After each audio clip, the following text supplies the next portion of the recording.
la parole à Monsieur Christophe Arène pour La République En Marche. Je vous remercie, Madame la Présidente. Nous saluons tout d'abord, au nom du groupe La République En Marche, l'excellent travail de nos deux rapporteurs, Madame Elsa Faucillon et Madame Danielle Brulbois. La recherche scientifique est sans doute la solution idéale pour relever les grands défis de demain. Le développement durable et l'adaptation au bouleversement climatique. Nous le voyons dans de nombreux exemples. C'est grâce à la mobilisation de la recherche scientifique que nous pourrons trouver des solutions alternatives et accompagner nos sociétés dans cette transition. La recherche scientifique nous aide à comprendre les phénomènes et à borner le principe de précaution qui nous est si cher. Ainsi, nous nous félicitons de la hausse des crédits alloués à la mission Recherche et Enseignement supérieur, et plus particulièrement ceux en direction de la recherche en matière de développement durable et de gestion des ressources, avec respectivement plus 11% pour les crédits de paiement du programme 193, une stabilité pour les crédits de paiement du programme 172, et enfin une hausse de 2% des crédits de paiement du programme 190.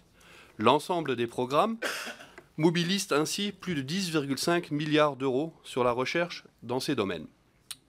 Autrefois chercheurs, nous nous sommes forgés l'assurance que de tout temps l'efficacité de la recherche scientifique était, et est encore, aujourd'hui, plus qu'hier, conditionnée par des coopérations internationales. Pouvez-vous, s'il vous plaît, Madame la rapporteure, nous exposer la part de vos budgets consacrés à la coopération internationale dans le domaine de la recherche scientifique?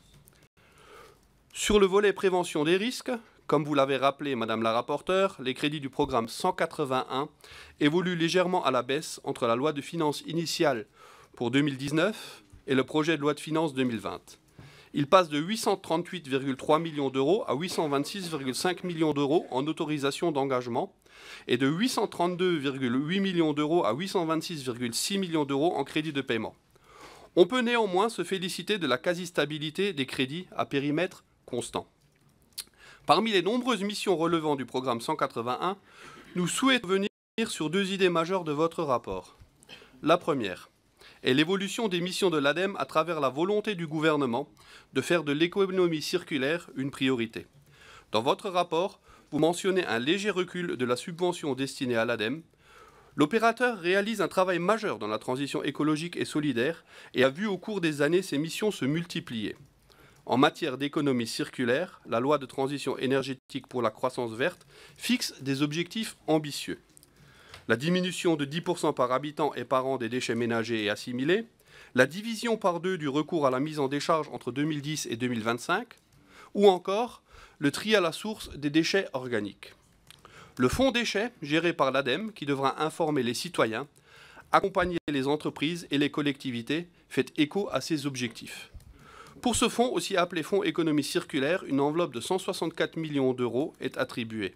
Elle devrait pouvoir évoluer en 2020. Dès lors, l'ADEME devra gérer le soutien aux investissements publics et privés, la valorisation des déchets organiques et construire un indice de durabilité.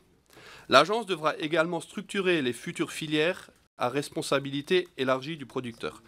Si la capacité d'expertise essentielle est indiscutable, vous mettez en exergue la difficulté pour l'ADEME de gérer ces nouvelles missions. Comment serait-il possible d'aider l'ADEME à poursuivre ses travaux? Vous évoquez par ailleurs les aides trop concentrées sur des activités innovantes. Pouvez-vous développer ce point? La seconde relève davantage d'une question d'actualité, l'amélioration de la prévention des risques, en faisant référence à l'accident de Lubrizol.